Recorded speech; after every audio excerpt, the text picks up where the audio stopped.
Before we start, we need to tell you up front we are not a licensed financial planning, accounting or law firm. This is simply an education program which will give you factual information. We do not give any general or specific advice around finance, business, investing, options trading or anything else. That is not what this presentation does. Please see a licensed financial planner when it comes to any investment advice you need.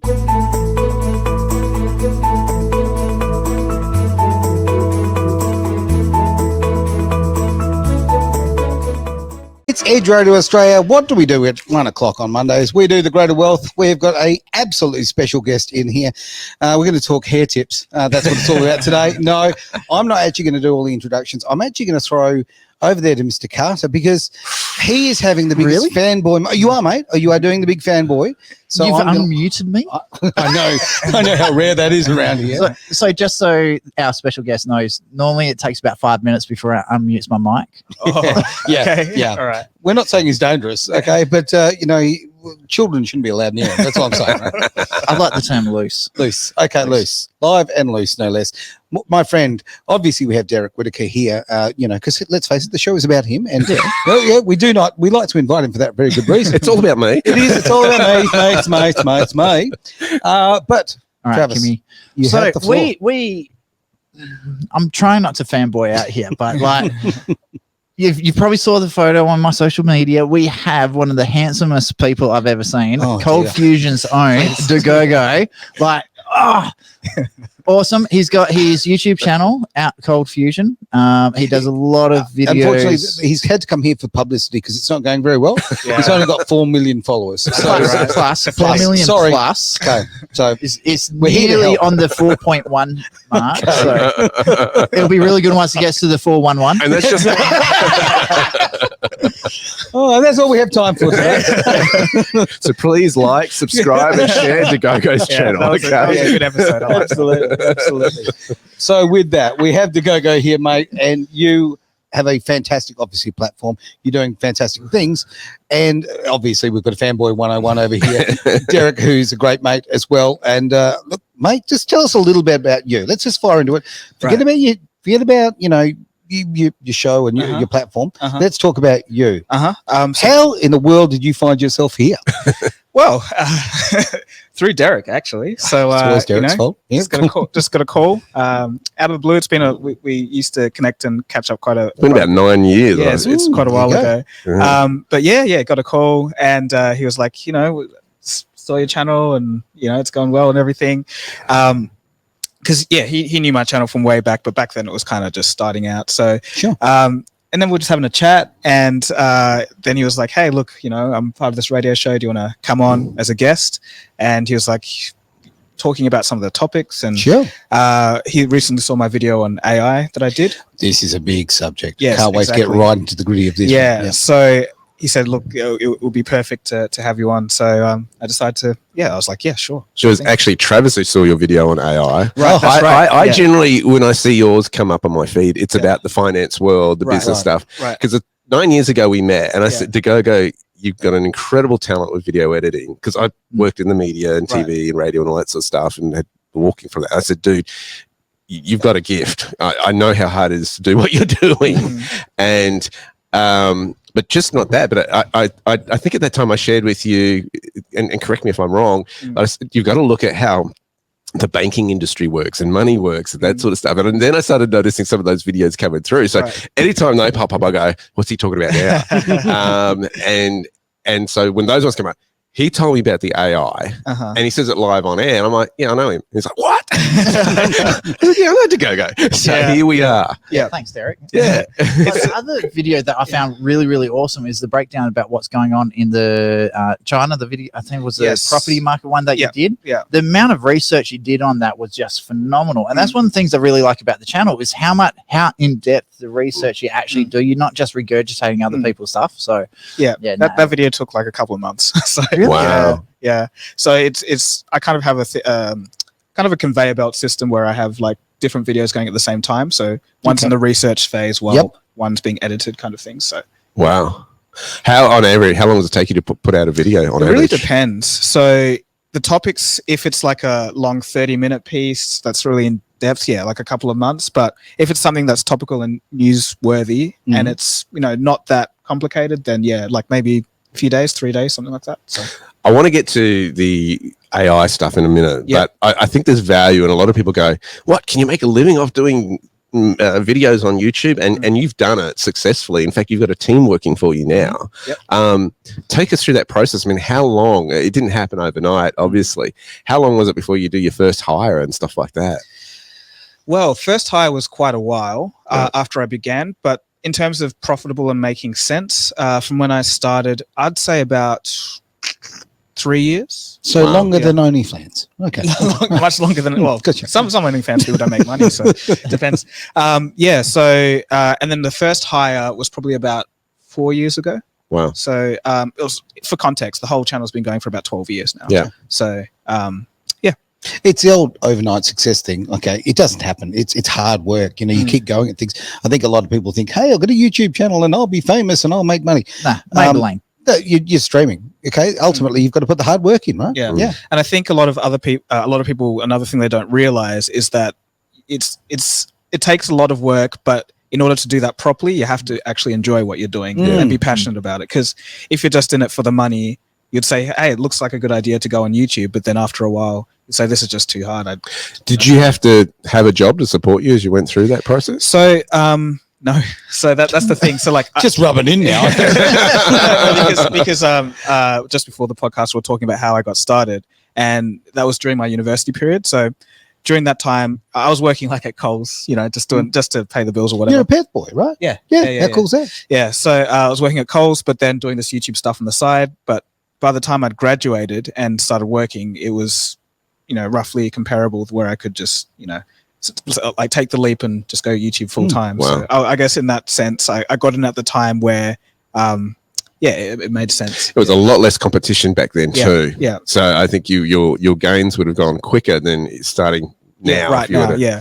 Oh, I love the fact that you took that leap, right? Like that's the hard thing for people to do. Just so you know what?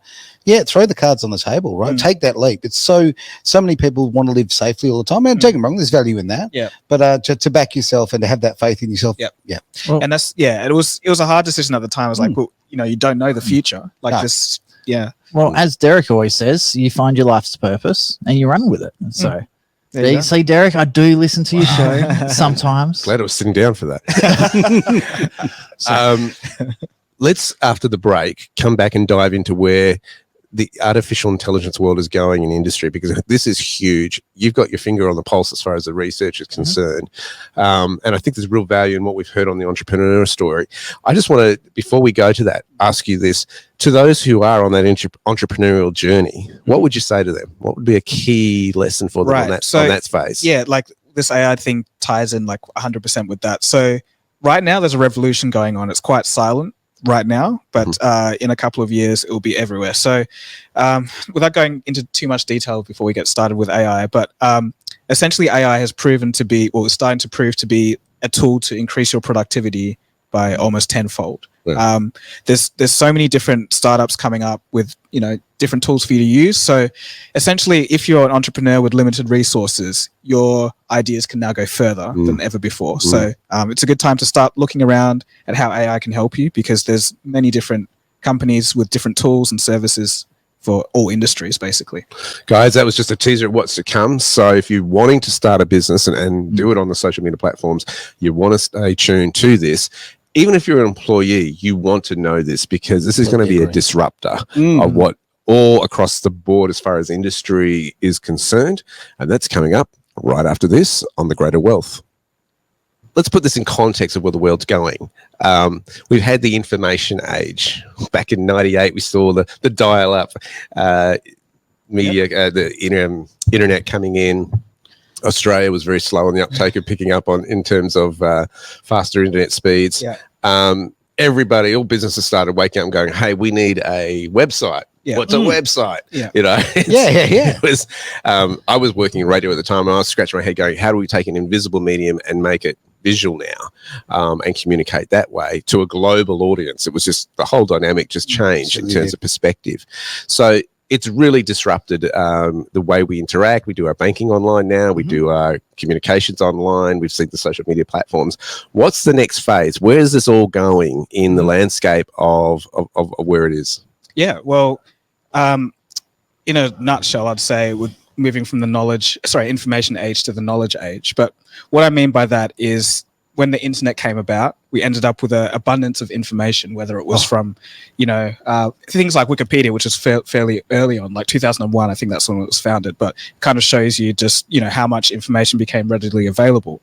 But as time progressed, it kind of just became a mess of, everything's out there. There's no way to filter through and find out what's important or synthesize the information in a way that can benefit a particular use case. So with AI, essentially what AI does is looks at a whole bunch of data and can make predictions, or can recognize the patterns and then make predictions from those patterns. So when you have a lot of internet information, you can actually use AI to troll through that. And, you do everything from being able to speak, so that is answer questions and understand natural language, to code, to being able to code, to be able to, recognize images, or all these things that you see has been because of the internet and the training data. So the knowledge that we have in our lives usually comes from us understanding certain things and synthesizing that and coming up with, either opinions or viewpoints or whatever to, just basically related to that information. So AI is essentially doing the same thing. And it's the first time that we've had a technology that can actually learn and synthesize such data. So it's literally a step change. It's hard to put into words just how big this next move will be. So it's already happening as well. That's the scary thing. Exactly right. So effectively, this is about people's livelihoods to a big degree, because people are not going to be hired anymore, because you don't need the staff. Because if you can teach a computer to answer as a human and think like a human, this is Terminator 2 territory, quite frankly. Have a look at when you do online help. You're not talking to a human, you're talking to a bot. But the thing is that's fairly mundane and rudimentary versions. But what's come out in the last couple of years has been, so there's this thing called the Turing test in computer science, and it's a test where you have a human subject and there's a curtain or some kind of wall, and then on one side behind that wall is a computer, and on the other side is a human. Sure. And somehow the test subject communicates with the other side, and it has to determine if it's a computer or a human. So to pass this test is considered the holy grail of artificial intelligence. Right. And all the way from the 1960s till, just a few years ago, people were saying this was impossible. This would never happen. But then in the past 2 years, we've blown past that. Yeah, wow. So these AI systems can communicate in such a way that you can't even tell that it's a computer talking to you. So, those rudimentary systems, they've been there for like a decade, but this new form of AI is just much past that. And you see, back in the early, the 80s and that, we had things like chessboards playing against a computer. Yeah. And the computer was very competitive if you weren't really good at chess, right? I look at that and go, are we now giving computers an edge when it comes to like sales in the marketplace? Would it outsmart the person it's trying to sell to?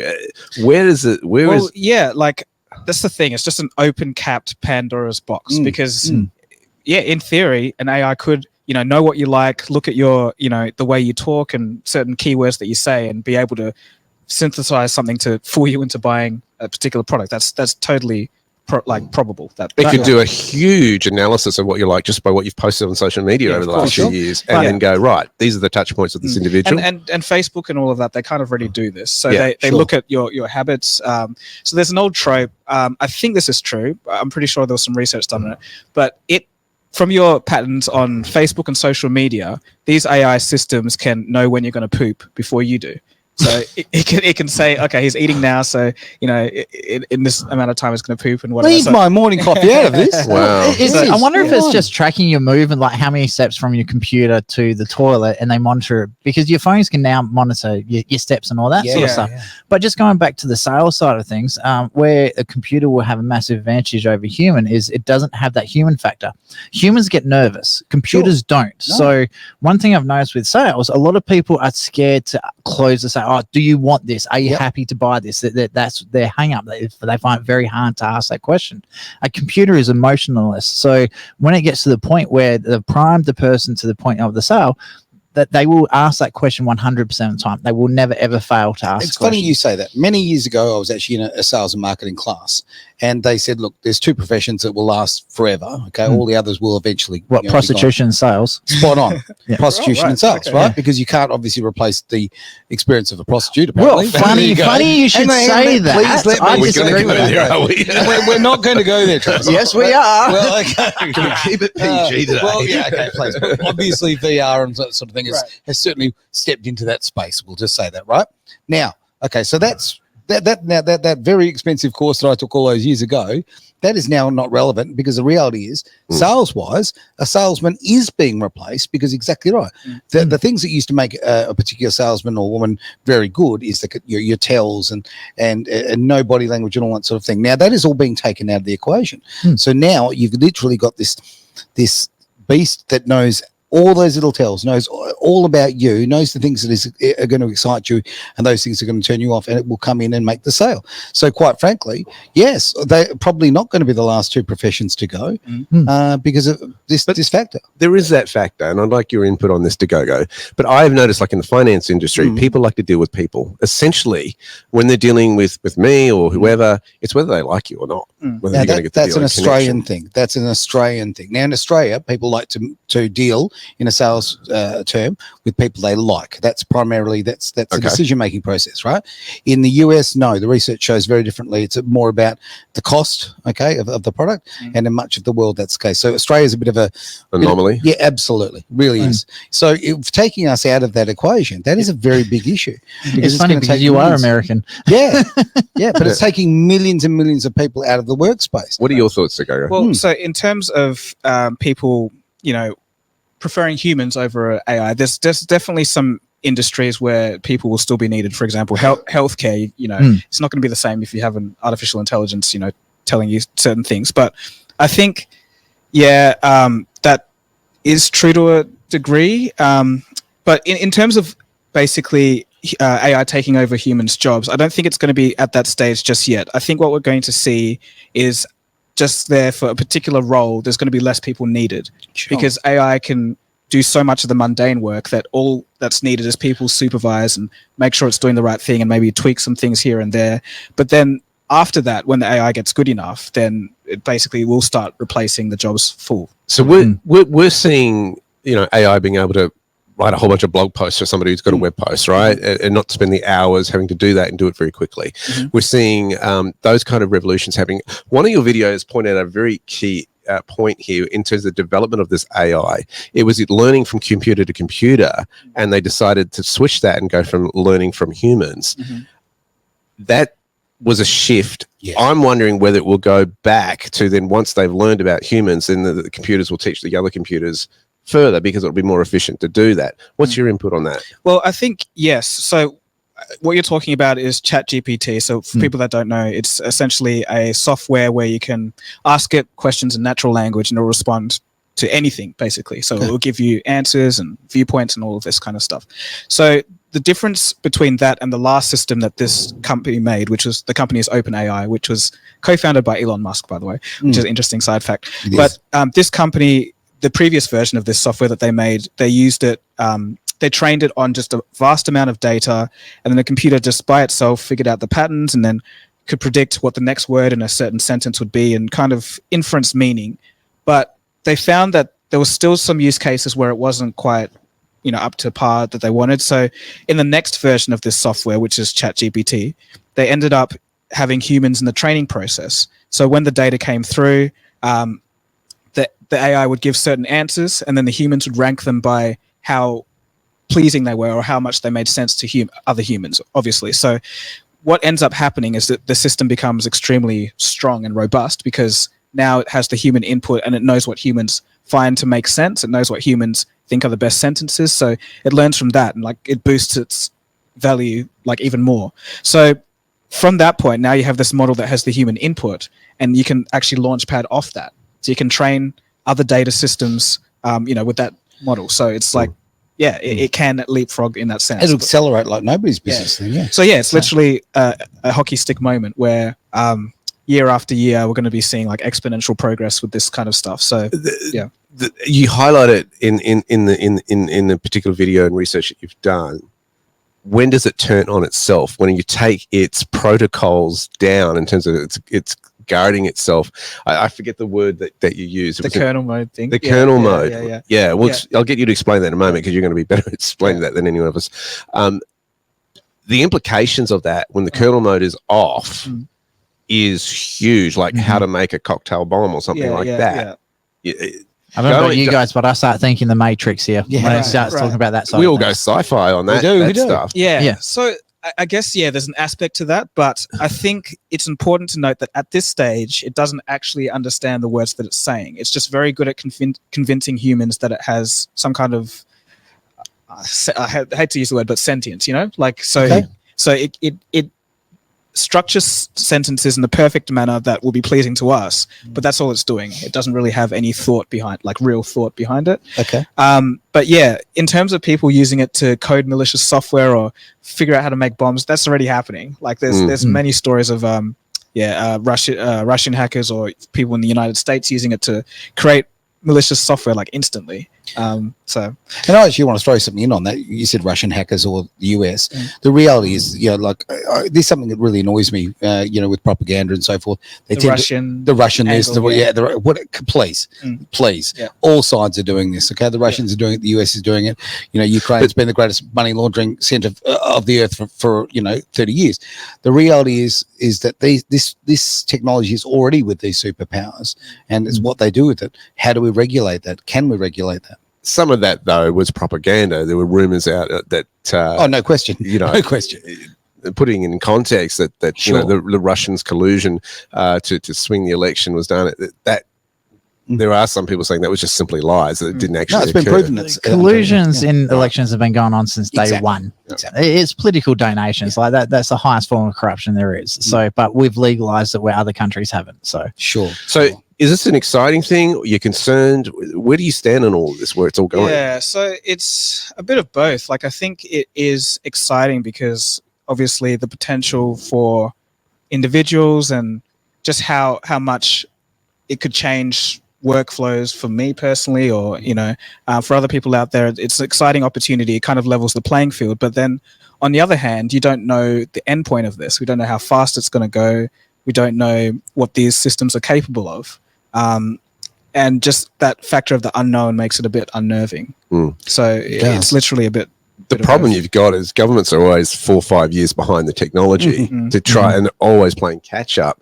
In relation to that, I was watching a video this morning, the vice president of the EU trying to invite Elon Musk to their open parliament because, now that he's got into free speech, they're all concerned about it. Well,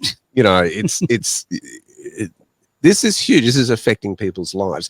When it comes to, I want to narrow down into the world of finance. Where do you see artificial intelligence going? There's two parts to that, I guess, in terms of how the finance world actually operates, in terms of, we've mentioned sales, but also in terms of advice, trading ideas, algorithms to trade, compliance, tracking, all that sort of stuff. But then there's the broader spectrum of all of that in terms of where it's going in terms of industry and business. There's one topic that you've got to add to that list is market manipulation, because the speed at which an AI would be able to process and action on transactions is way faster than any human could do. So their ability for an AI to manipulate the market in a negative way or positive way. And then who's manipulating the AI? And then on top of that, if the AIs have total control of the financial market, how hard would it be to manipulate the coding within the AI to make it do something that it shouldn't be doing? Like, how hard would it be to cause the next global financial crisis? Right. In terms of manipulating the code on an AI, I don't think it can really be done because the AI system is out there. It's a program that's running, but it's just all you're seeing is the actions that it's doing. You don't have access to the source code. So I don't think that's really an issue. But in terms of market manipulation and all this trading, we've had trading, I guess, like automatic algo trading for a while. But with these AI systems, there's actually companies that are out there that are taking it a step further. So you have companies that actually trawl a whole bunch of data on the internet, whether it's news articles or like news headlines. And essentially they build this profile of a sense of what's happening. And they can act on that with quite a bit of confidence, knowing that, looking at previous market history and how things behave. It can kind of synthesize all that information and do the trade that it thinks is best. The numbers that I've seen range in like 10% returns to like 30% for some of these companies with these AI algorithms. And a lot of these are proprietary and they sell them per year or per trade? Oh, like so per year. Per year. Yep. But the thing is, like, some of this was over 2021 period, which just kind of went out a straight line. So you don't really know how good that is. So it does exist in the fact of, you can either troll a whole bunch of data and have predictions on that, or literally just the mathematics of how the market is moving from previous data. It can kind of inference what's going to happen next. So, long term, we don't know how successful these are going to be. And also for, I guess, a side note for people out there looking at these kind of things, you have to be careful with fraud because in the crypto market, especially because it's unregulated, you had a lot of companies saying, we have this trading algorithm that can give you 30% returns. And then all they were doing was, getting investment from people and paying the new people out with the investment that they had from the old one. So basically a Ponzi scheme. There was no trading bot. It's just a number they threw out there. So there's things like that to watch out for as well. But in summary, these things do exist and it may have an impact on the market, but what that impact will be is undetermined. I think it's going to be a lot of private companies like banks like Goldman Sachs and all of this that probably take advantage of this first. They don't tell anyone about it. They don't outsource the code or anything, but they're just going to be using it. What's the chances of them already doing it and they just haven't told anyone?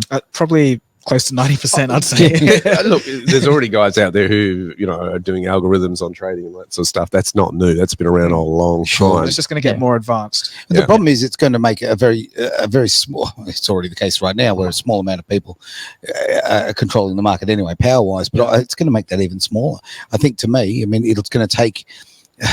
give such an advantage to the top end of town, if you like. Is it going to kill the not mums and dads? necessarily. No, okay. I think it's actually opposite because to gain access to these AIs for the trading side of things is going to be relatively cheap. So which means it's actually going to open the market up to a lot more normal people. Okay.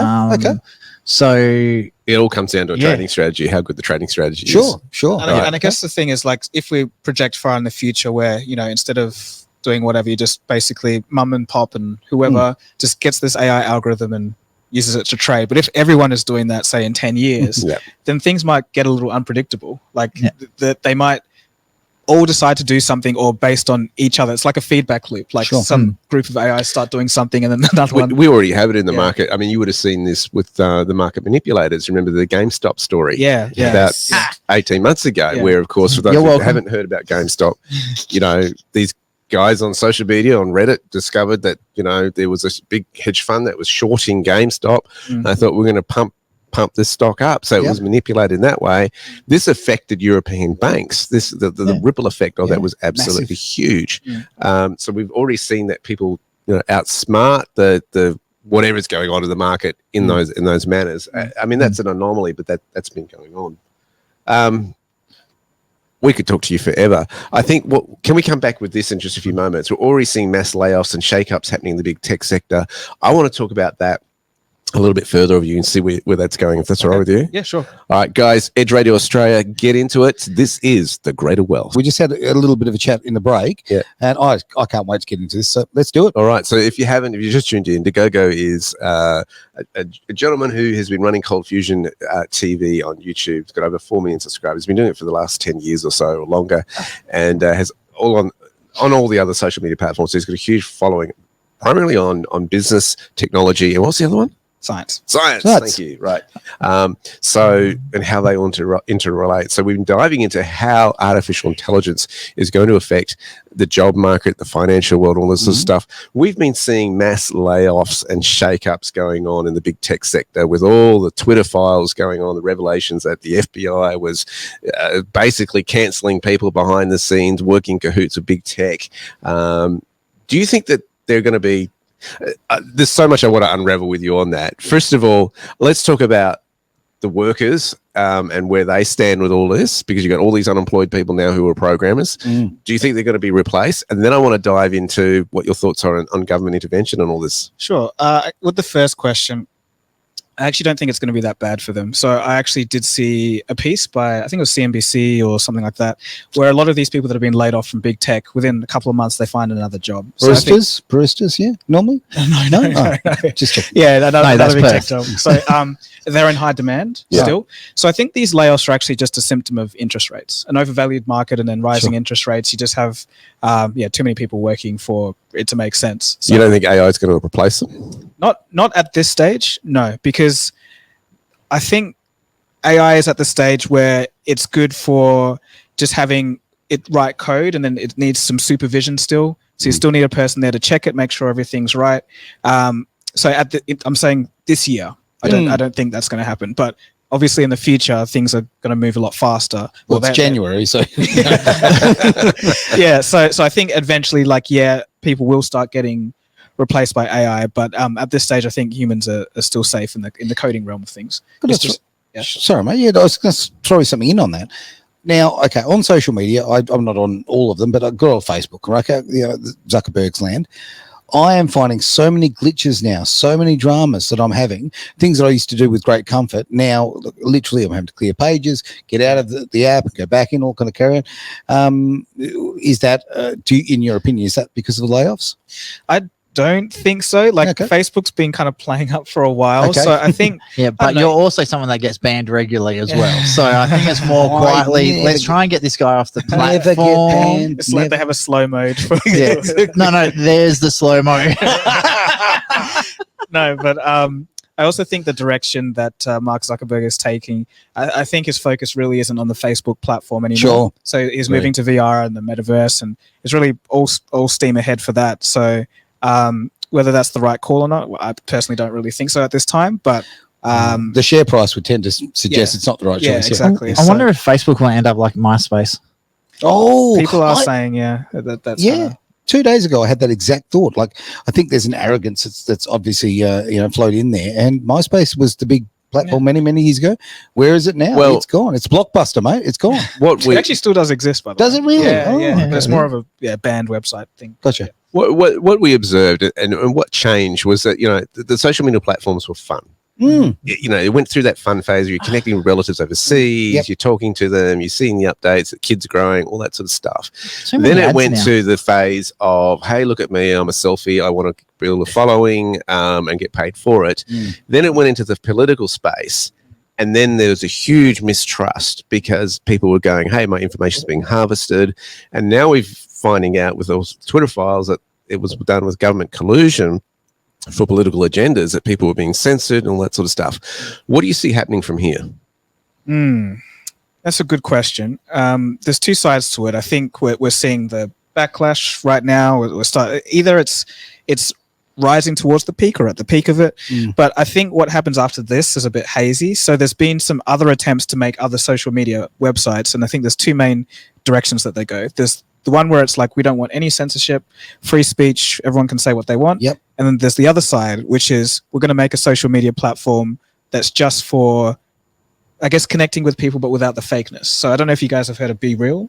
No. So I've heard of it, haven't used it though. Right. Okay. So it's essentially like Instagram, but instead of like taking photos and posing for it, it not forces you, but it gives you like a 2-minute timer at a random time throughout the day, and everyone in the world gets their time at it's different depending on the region. Okay. But in that 2 minutes, you have to take a photo of what you're doing. It has a front photo and a back photo, so it's like your face and then what you're doing. So what ends up happening is you have a feed of people doing mundane things, like just sitting at their desk working or just going for a walk in the park. There's no time to make it look good and fake. So sounds like watching episode 1 of Big Brother.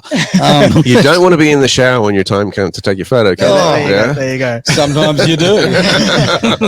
But so I think it's a bit of a phase shift in how people are dealing with social media. But it's hard to predict where it's going to go. I don't think it's going to, be the same as it ever was. So I don't think there's going to be another Facebook that, can take advantage of people by harvesting data and, knowing all these things about you, because people are so aware of this now. There's been multiple revelations and like hearings and by the US government, and then the documentaries that came out about Facebook and how they track you. So I think people are just hyper aware of that now. So I'm getting the sense that people want authenticity, or the marketplaces are asking for that. I'm not sure where you're picking on this. What are your thoughts in terms of the whole? I think we're going to see the Twitter files have been showing us that Facebook was in it with the FBI, that Google was in with it as well. What do you think is going to come out of that? You can be hopeful and say there'll be, some kind of investigation into this, but I don't think so. I think literally nothing's going to happen. Yeah, it's just going to be one of those things where most of the media doesn't touch it.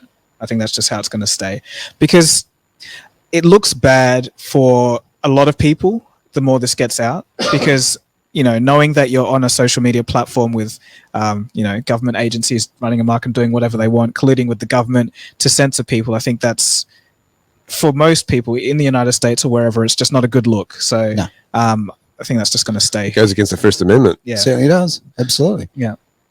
Fascinating. I want to know too, where do you see the whole big tech thing going now? Well, I think we'll be going through a bit of a rejuvenation. So they're getting rid of all the extra fluff. I think a lot of the rise was due to the low interest rate environment. So from, what was it, say 2009-ish to 2021, interest rates were like record lows, basically. So there's you're talking financial, not people's social interest. No, yes. So yeah, financial interest rates are at record lows around the world. So what you ended up with was a whole bunch of malinvestment, speculation, bloated companies.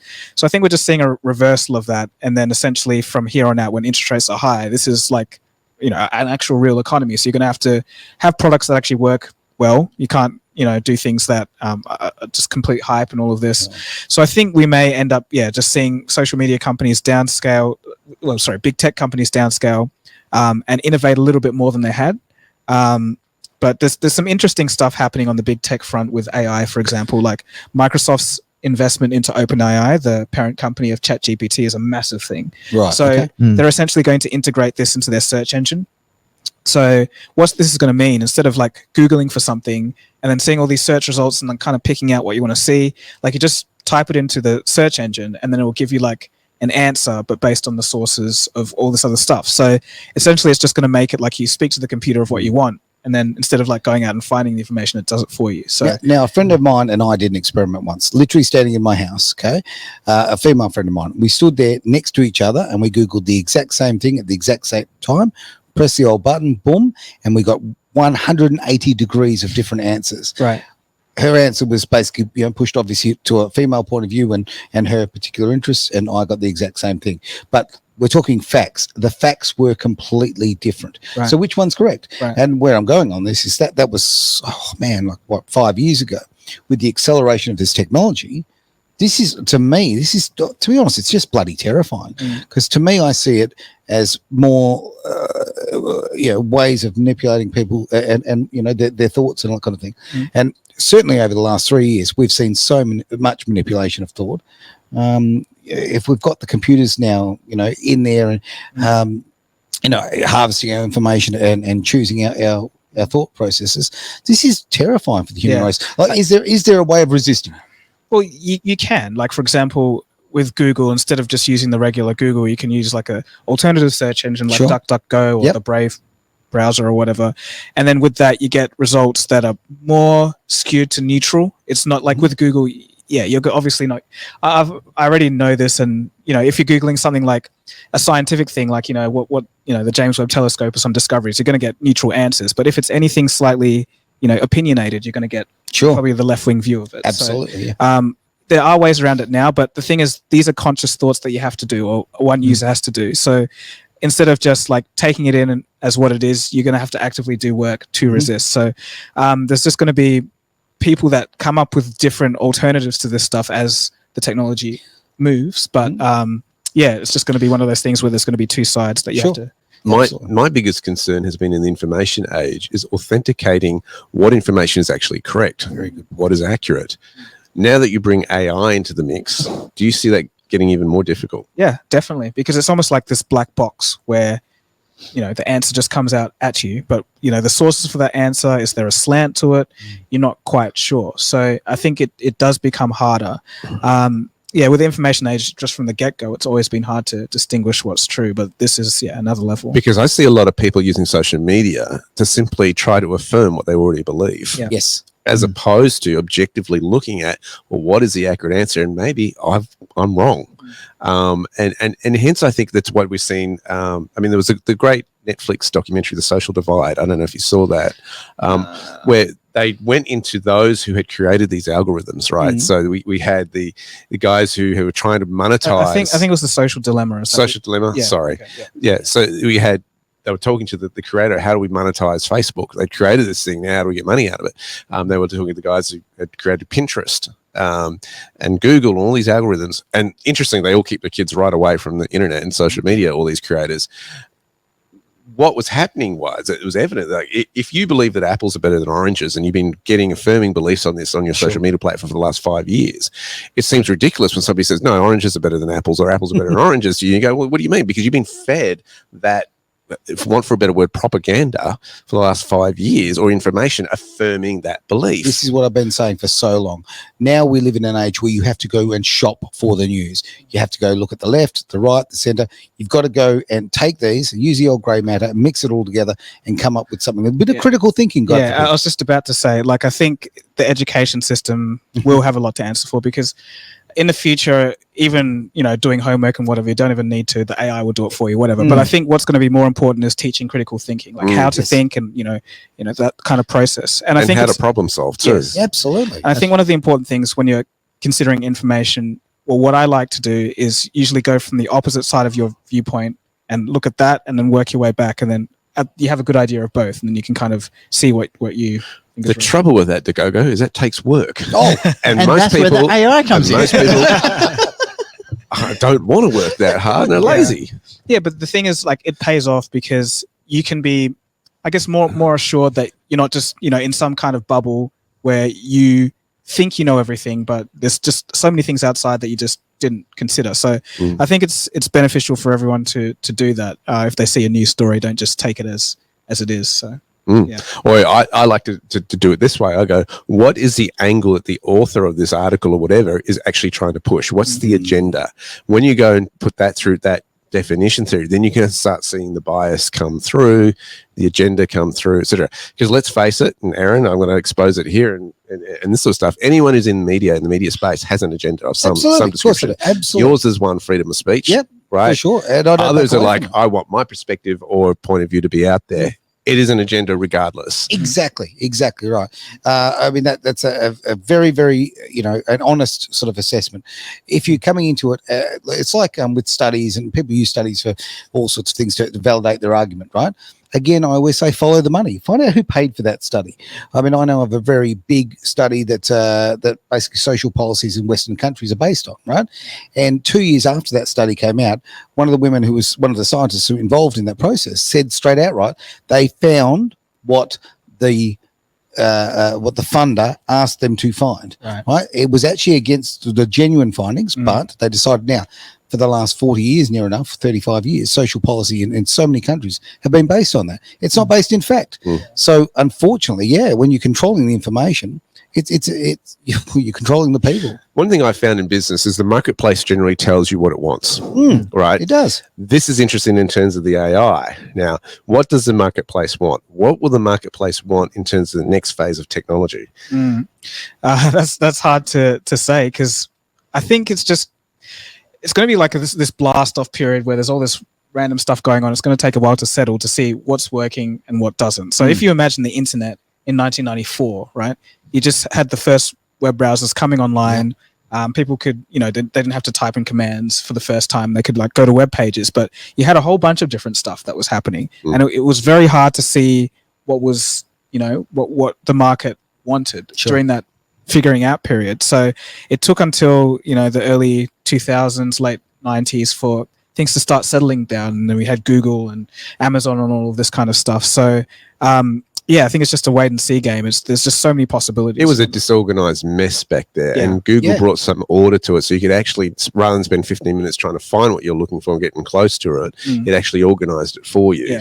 And it's kind of the same thing now, but like on a bigger scale. It's not just web pages. It's like all information, all data can be organized in a similar way to Google, but to do whatever you want it to do. And that's what the AI is, essentially. Yeah. So. My concern, I'm trying to think how to word this PG. It's always alarming. So shall I just turn the mic off now? So there's a term called Rule 34. Oh dear. Oh no. Yeah, I'll turn the mic off. Yeah. So I think I know where you're going with the this. thing is, society, like generally people are okay. The thing I'm noticing as I'm getting older, there's been more and more removing of social values, Yes. especially like religious values around things. And as the people get more and more, they say, oh, for example, the rise of weirdos on the internet. So, oh no, that's how they identify and all this sort of crap. As that sort of like goes further and further, and more it gets released, I think the debauchery in society as a whole is going to get further and further. Now, so far we've been talking about purely AI, and that's on a tech side of things. But you've also got to remember there's not just massive advances in AI technology. It's also in physical things like fake skin, alloys, and all that sort of stuff. So they've now to the point where if you can integrate AI into different things like they are doing with the cars, how long until you think we'll actually start coming up with actual functioning androids? Well, so on that point, was that PG enough? I thought that was good. That was fun. So there are AI systems that are being developed now that have been out for a couple of years that mimic, the girlfriend experience. So you type to it, or it's funny because we have an advertiser called GFE tokens. We said, right. There you go. So essentially that's the first step of it. And then when these systems get good enough, then people will just be forming. There's actually already been cases in the UK and other places of people literally forming relationships with their AI. Their chatbots. Sure. So essentially, they married 2.5 times, man. Give me a calculator. That's where I'm at now. No. They've actually done stupid shit like that. That's just weird. In some countries, they're actually marrying people off to like couches and stupid shit. Before we get too weird. Like I think on the physical side of things, it might take a while to have like an Android robot that can. So I don't know if you saw Boston Dynamics' latest video. Essentially, are they the guys that make the AI, the dogs that jump upstairs? Yes. So so this was like a humanoid robot, and they've just newly added hands to it. So essentially, there was a short video of this guy like working on a roof kind of thing, or like a platform. And it's like, oh no, I forgot my tools, and the robot's down the bottom. And it's like, oh okay. So the robot grabs the tools, runs up the stairs, and throws the bag to the guy, and then does a backflip off the stairs, and then like knocks the guy off the roof. And no, but so there's dexterous robots like that, but they're probably ridiculously expensive, hard to make, quite fragile. So usually with these kinds of technologies, it's the top end first, but then it starts to get mass produced, and the price comes down, and then available to the masses. But that might be Tesla 10 years. But sorry. So I was just going to say, so you have. Yeah, in 10 years, maybe you have a body that's good enough, and then the AI by that stage will be ridiculous. So I think it's bound to happen, but it's just a matter of time. I'm going to jump in as the old fella here. The reality is, you're saying in 10 years, like it's a long time. 10 years just disappears, right? Just like that. And 10 years is the world's going to be a very, very, very different place, and we've got to be prepared for this. Think about this: 10 years ago, you could walk into a bookshop and buy a book. Seriously? What's the book? Yes, I've heard stories, but yeah. I mean, look, the world has changed. So, if you look at the social change since 2015, okay, so 7.5 years, we'll call it right now, okay, it has been absolutely it's been disgraceful, quite frankly, but it's a different world. So, 10 in tech. Wow. It's been interesting to watch, and I've been talking a lot about this in the last few years, the semiconductor shortage that we've experienced over the world. And how that plays into the political sphere with China's interest in Taiwan, the United States wanting to protect their rights over those semiconductors and try to get to speed of onshoring the production of semiconductors and all that, back in the United States with these specialized equipment. They're 5 years behind the game type of thing. It's interesting where could and you spoke about these robo dogs or whatever. What do they call them? Well, it's called Spot. The dog is called Spot. I saw a video where a droid drops him off and he's got a gun loaded on the back, an automatic gun. Is that real? Is that I haven't seen that video, but I know that Boston Dynamics, for a fact, they very against putting weapons on their machines, but there was a police department in the United States that did do it. But then they backed down after there was a lot of backlash from it. But I think that's one of the most horrific things. Having like, a dog with an assault rifle that chases you down is like. Well, there's a video of a guy doing that to his real dog, and the dog actually shot the owner. So yeah, it was like a little Jack Russell, and he put 2 rifles on him, and the gun went off, and he went down. The whole thing's on camera. Hilarious. Wow. I've seen a video where the guy goes, "I'll be back." That's kind of where we're heading here, right? That's what's terrifying. And I don't want to be alarmist. I don't want to be that negative you have to be. That's the problem. Yeah, but I'm seeing. So I'll be frank. I see far more negative out of this than I do positive, and maybe because I'm not a tech guy. But honestly, I just see so much destruction of the human race. This is what I see. There is some positivity in terms of the medical space, which I'm hearing about. Okay. In relation to, let's face it, the medical world has thrived on, profited from, not curing things, but actually just getting Band-Aid fixes. There is technology emerging that looks at cure. It's like a subscription service to your health. It's like you stay sick so they can keep giving you the medication. But I think there's going to be a lot of fields that get better, like because of this kind of stuff. And I think that could be a benefit. Mining's going to get. So there's, the founder of OpenAI, I forget his name now, but he was talking about how he sees the future. And I think one of the best positive aspects from all of this is that, according to him, like the cost of energy will trend towards 0. Okay. So we'll have so many scientific discoveries and efficiencies of the way we get energy that we'll almost not have to pay for it. So that revolutionizes economies, makes standards of living go really high. Like wars, maybe they don't have to be as drastic. But but wars are now economic; they're not physical anyway. So that's the reality. Look, what's going on in the Ukraine right now is all about money laundering. It's got nothing to do with anything but NATO and those sort of discussions, right? So no, I mean, I don't know. You say that, right? And what you said about mining becoming safer, I see this as a way of just mass unemployment. I really do.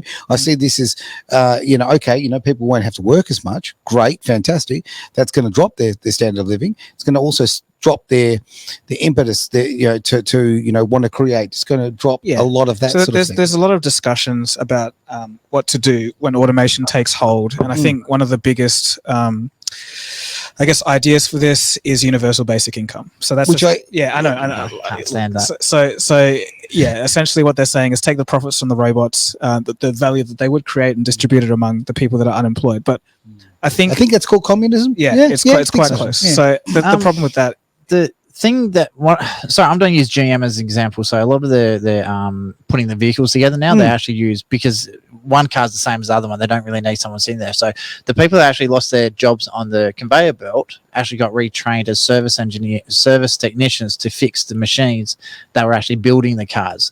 So I think what will happen is it won't be so much as mass unemployment. Like you don't hear of typewriter engineers anymore. No. So they got retrained as something else. And the other thing is the technology isn't going to be like overnight. There's a whole new industry.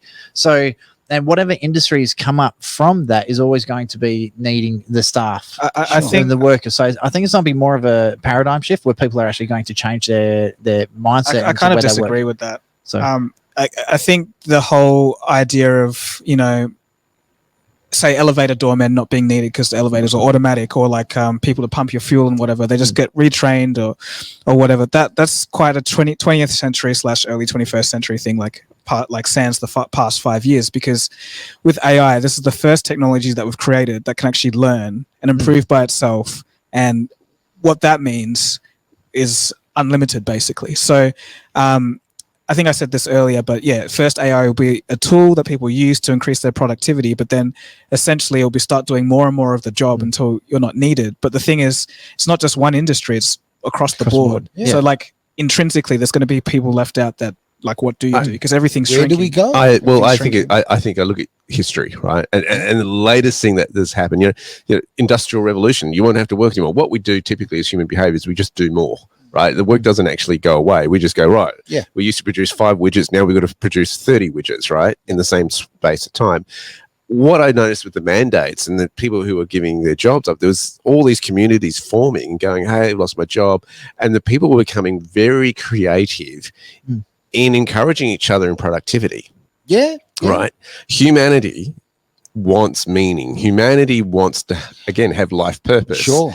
And I think we have a way as humans, it's shown that through history, we reinvent things or we discover new things and new innovations, technologies. And I think that's probably where I believe it will go. So I love that, but I'm concerned by that because I see so many people, particularly younger people, and here it goes, having got the, Generation Z or whatever, millennials and whatever we're at, is, a complete lack of initiative, right?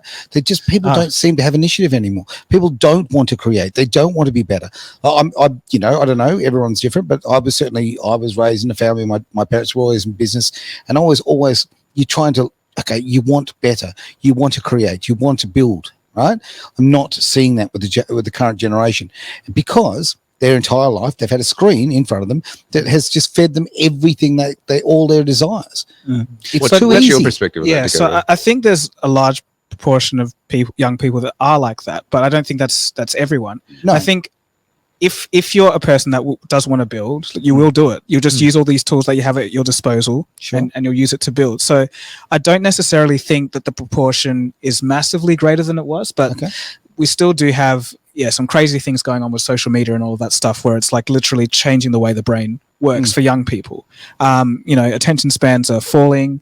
Concentration isn't there anymore. It's just, literally changing the physiology of the brain. So from that, we'll get some issues. But I think, in the future, maybe with this whole social media backlash that we're talking about, people will step back, step away, and essentially like reboot. Because actually, I forgot to mention this.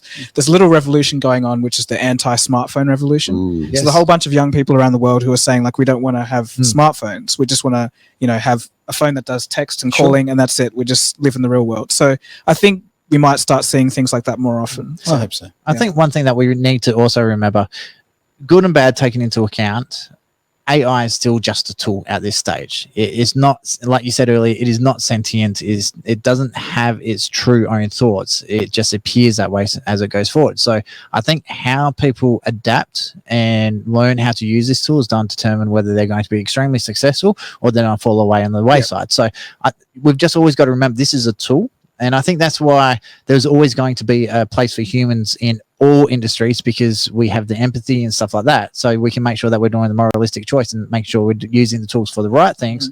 There will always be those people that will use it for the wrong things, and we've got to be prepared for it. We've got to be ready for it. But I think in general, this is actually going to be a good thing. Dagogo, entrepreneurs that are starting, where can they start with AI? Well, the best place to start would probably be ChatGPT. So just sign up, look at it, see what it can do. And from there, you'll get an idea of like where the AI systems are at the moment.